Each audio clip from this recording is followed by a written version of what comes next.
खबर शामिल करते हैं एंकर पर्सन मलिक अंसब की इस रिपोर्ट में।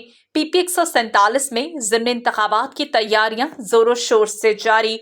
उम्मीदवार हल्का पीपी 147 हाजी मलिक रियाज की इलेक्शन कैंपेन के सिलसिले में सीनियर ताजिर रहनुमा नायब सदर कौमी ताजिर इत्तेहाद मलिक कज़ाफी और ताजिर रहनुमा हाफिज तबस्सुम की जानिब से कॉर्नर मीटिंग का इनेकाद किया गया। कॉर्नर मीटिंग में उम्मीदवार हल्का पीपी 147 मलिक रियाज ने खसूसी तौर पर शिरकत की। मीटिंग में chairman UC 70 Mahmood Akhtar Butt, secretary Mian Hamza Shahbaz, Syed Dastgir Shah भी शरीक हुए। तशरीफ लाने पर तमाम मेहमानों का फूलों की पत्तियां निछावर करके हार पहना कर वालेहाना इस्तकबाल किया गया।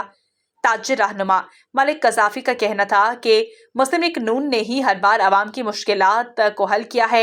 इंशाअल्लाह इस बार भी नून लीग ही मुल्क को मसाइल के भंवर से निकालेगी। मियां मोहम्मद नवाज शरीफ पूरी कौम के दिल की धड़कन बन चुके हैं। 21 अप्रैल मुस्लिम लीग नून की कामयाबी का दिन है। ताजिर रहनुमा हाफिज तबस्सुम का कहना था कि हमजा शहबाज ने जिस लगन और मेहनत से इस हल्के की खिदमत की, इसकी मिसाल नहीं मिलती। मलिक रियाज की कामयाबी दर हकीकत हमजा शहबाज की कामयाबी होगी।